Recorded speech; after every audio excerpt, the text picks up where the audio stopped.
Hello everyone, welcome back to my channel.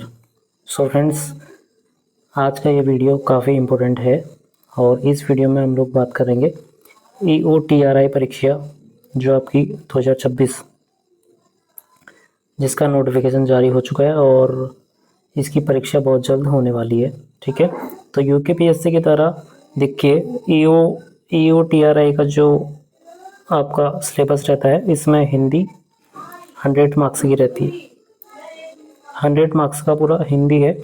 तो इसी हिंदी को लेकर हम लोग आज बात करेंगे और प्रीवियस ईयर का वर्ष 2023 का हम लोग इसको लेके आए हैं और यहाँ पर हम लोग थोड़ा सा प्रैक्टिस करेंगे कि कैसे यहाँ पर आपके क्वेश्चंस बनते हैं, क्योंकि यहाँ पर आपको बहुत ज़्यादा हेल्पफुल यहाँ पर ये रहेगा। ठीक है, क्योंकि इसी के अकॉर्डिंग आपके क्वेश्चन बनेंगे और कई बार क्वेश्चन रिपीटेड आ जाते हैं। ठीक है, और EO की परीक्षा के साथ साथ आपके जितने भी UKSSC के एग्ज़ाम्स हैं, UKSSC के आपके कनिष्ठ सहायक की परीक्षा होने वाली है। कनिष्ठ सहायक वहाँ पर भी आपका जो कुटुंब न्यायालय में है, वहाँ पर भी 14 मार्क्स की आपकी हिंदी आ रही है। ठीक है, और बाकी अन्य परीक्षाओं में 20 मार्क्स की रहती है UKSSC की। तो यहाँ पर हम लोग UKPSC की बात करेंगे अभी फ़िलहाल, इसका जो हम देख रहे हैं EOTRI का। ठीक है, तो आगे बढ़ते हैं। तो चलिए, पहला क्वेश्चन जो है आज का, इनमें से तत्सम शब्द नहीं है। अब देखिए, तत्सम शब्द की बात करेंगे तो तत्सम का मतलब है संस्कृत के समान। ठीक है, संस्कृत के समान। तो संस्कृत से जो भी आए हुए हैं। ठीक है, तो तत्सम, अब इनमें से पूछ रहा है, इनमें से तत्सम शब्द नहीं है। तो जो तत्सम शब्द हैं आपने वो पहचान लेने हैं अच्छे से पहले। ठीक है, तो खल आपका तत्सम है, भिक्षा आपका तत्सम शब्द है, कठिन ये भी आपका तत्सम शब्द है, और मक्खी जो है आपका तत्सम शब्द नहीं है। तो राइट आंसर हो जाएगा आपका ऑप्शन नंबर सी। इसके बाद नेक्स्ट है दूसरा, तत्सम शब्द वत्स का इनमें से कौन सा तद्भव रूप सही नहीं है।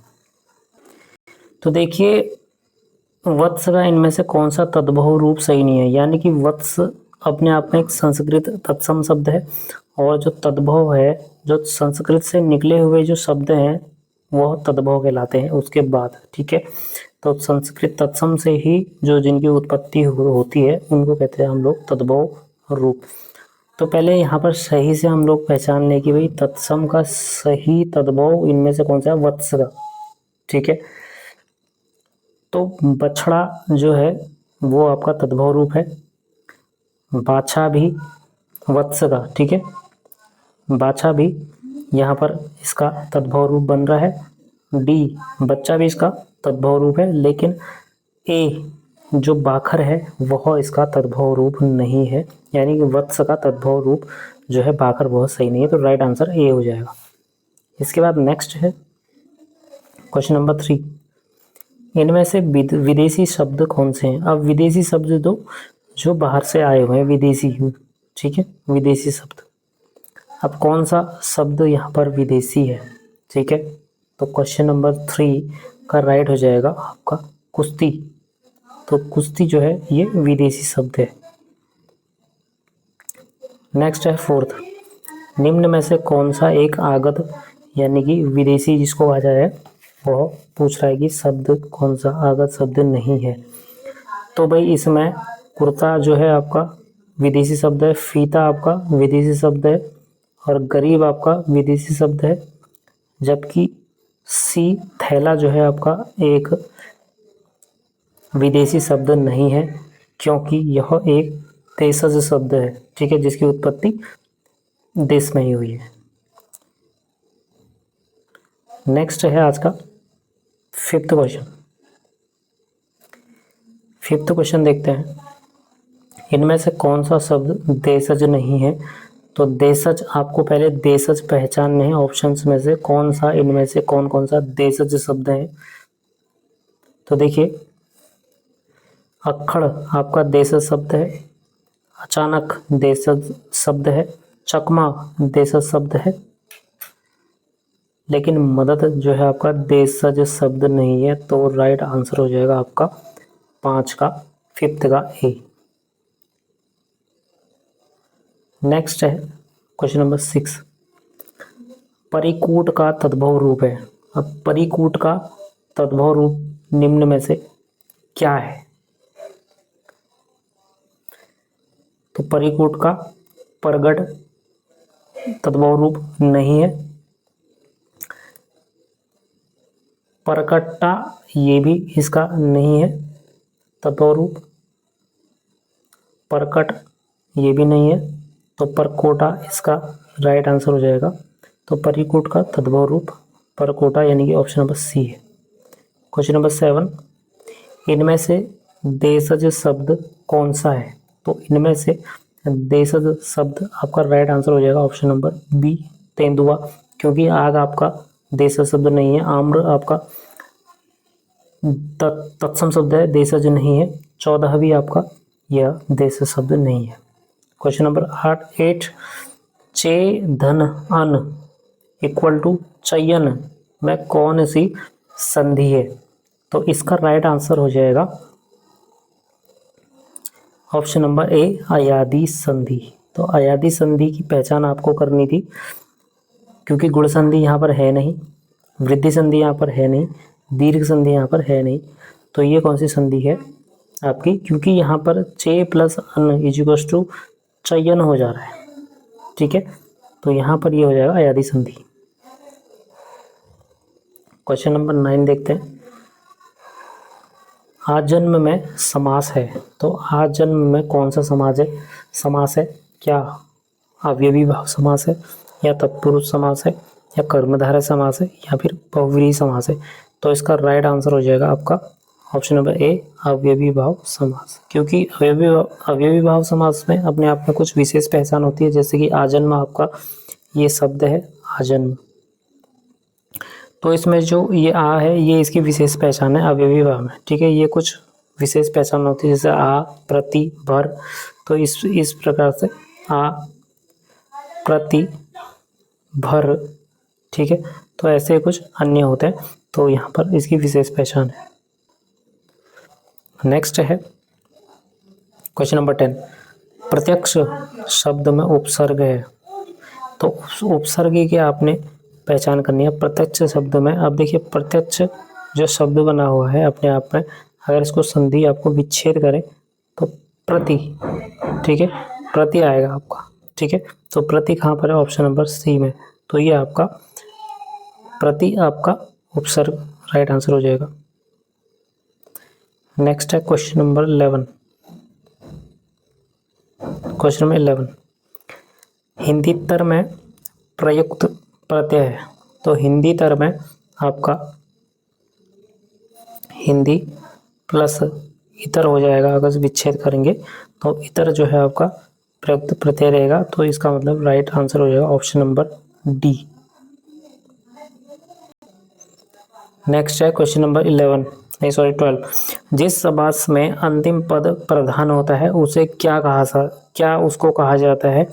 तो जिस समास में अंतिम पद प्रधान होता है उसको आप लोग कहेंगे तत्पुरुष समास, क्योंकि इसका अंतिम पद यहाँ पर प्रधान होता है, ठीक है। नेक्स्ट है क्वेश्चन नंबर 13, उच्चारण शब्द का संधि विच्छेद क्या हो जाएगा? तो उच्चारण का हो जाएगा आपका उत प्लस चारण, उत प्लस चारण। तो आंसर हो जाएगा option right answer C. Next है क्वेश्चन नंबर 14, निम्न में से किस शब्द में आप प्रत्यय का योग हुआ है? तो आप प्रत्यय का कहाँ पर यहाँ पर यूज हुआ है? तो इसका राइट आंसर स्पष्ट दिख रहा है, देखो, मिलाप, ठीक है। मिलाप, मिल प्लस मिल धन आप, मिलाप, ठीक है। तो इसका right answer D. Question number 15 है, किस एक शब्द में प्रत्यय का अशुद्ध प्रयोग हुआ है? तो बुद्धिमती, या फिर बी आयुष्मती, सी बलमती, या फिर डी श्रीमती। तो यहाँ पर अशुद्ध प्रत्यय कौन सा प्रयोग किया गया है? Question number 15। तो यहाँ पर क्वेश्चन नंबर 15 का बलमती, तो यहाँ पर इसका अशुद्ध प्रयोग हुआ है प्रत्यय का। ठीक है। क्वेश्चन नंबर 16, तत्पुरुष समास से संबंधित शब्द नहीं है। तो तत्पुरुष समास से शब्द, इसका राइट आंसर हो जाएगा, क्योंकि मैंने अभी बताया था आपको एक विशेष पहचान ABCD ऑप्शन में, यहाँ पर C ऑप्शन को आप लोग अगर पहचाने तो ये आपका अवयवी भाव समास है। ठीक है, क्योंकि प्रति, मैंने बोला था आपको प्रति, तो यहाँ पर आ रहा है, तो तत्पुरुष समास से संबंधित ये शब्द नहीं है। अगला क्वेश्चन नंबर 17, स्वागत शब्द में कौन सा उपसर्ग है। तो स्वागत शब्द अपने आप में सु प्लस आगत, तो सु इसका हो जाएगा आपका उपसर्ग, ऑप्शन नंबर बी। नेक्स्ट है 18, इनमें से कौन सा शब्द तत्सम नहीं है। अब मैंने बोला था तत्सम की पहचान आप कैसे करेंगे कि जो संस्कृत के समान वाले होंगे शब्द। ठीक है, तो संस्कृत के समान आपका ए माता जो है तत्सम, इनमें से कौन सा शब्द तत्सम नहीं है। माता है, अक्षर है, चरण तत्सम है, लेकिन डी जो है गयंद, ये आपका तत्सम नहीं है। तो ये राइट आंसर इसका हो जाएगा डी। अगला क्वेश्चन है 19, द्रौपदी का पर्यायवाची इनमें से कौन सा नहीं है। तो देखिए पांचाली इसका है पर्यायवाची, कृष्णा इसका पर्यायवाची है, याज्ञसेनी भी इसका पर्यायवाची है, लेकिन सुभद्रा इसका पर्यायवाची शब्द नहीं है द्रौपदी का। तो राइट आंसर इसका 19 का हो जाएगा आपका ए। नेक्स्ट है 20, इनमें से दर्पण का पर्यायवाची शब्द नहीं है। तो देखिए आईना इसका पर्यायवाची है, दर्पण का आरसी इसका पर्यायवाची है, मुकुर इसका पर्यायवाची, लेकिन दामिनी इसका पर्यायवाची शब्द नहीं है, दर्पण का दामिनी पर्यायवाची शब्द नहीं है। तो राइट आंसर 20 यानी 20 का हो जाएगा बी। नेक्स्ट 21, ज्वार का विलोम शब्द है। तो बाजरा नहीं है, मंडवा नहीं है, राई नहीं है, ज्वार का भाटा यहाँ पर राइट आंसर हो जाएगा, ऑप्शन नंबर डी। अगला नेक्स्ट है 22, तो 22 में देखो निकम्मा शब्द का विपरीतार्थक शब्द क्या है। ठीक है, तो निकम्मा जो कुछ नहीं करेगा, ठीक है, और बी इसका इसलिए राइट आंसर हो जाएगा कर्मठ। ठीक है, तो राइट आंसर की बात हो रही थी, का हो जाएगा बी। अगला है 23, इनमें से शिव का पर्यायवाची शब्द। तो शिव का पर्यायवाची आपका राइट आंसर हो जाएगा गुडाकेश। तो राइट आंसर बी यानी कि गुडाकेश। 24वां क्वेश्चन, इनमें से ऐहिक का विलोम शब्द क्या है। तो यहाँ पर ऐहिक का ऑप्शन नंबर पारलौकिक यानी कि डी इसका राइट आंसर है। 25वां क्वेश्चन है, वृक्ष का पर्यायवाची शब्द नहीं है। तो वृक्ष का द्रुम है, पर्यायवाची विटप है, अगम है, लेकिन तड़ाग इसका नहीं होता। तो इसका राइट आंसर हो जाएगा तड़ाग। तो फ्रेंड्स ये थी आज की हमारी 25 की इम्पोर्टेंट क्वेश्चन जो हैं हमारे EOT राइट से रिलेटेड। ठीक है, तो यहाँ पर आपको प्रैक्टिस करने को मिल रहा है इसमें।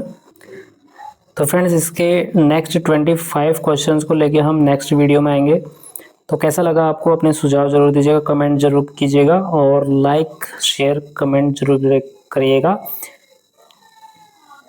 और ये ज़रूर बताएं कि इस तरीके का आपको कौन सा कंटेंट और आपको कंटेंट की कौन सी आवश्यकता, किस कंटेंट की आवश्यकता है इसी तरीके की, ये आप लोग कमेंट में ज़रूर बताएं। मिलते हैं नेक्स्ट वीडियो में। Thank you.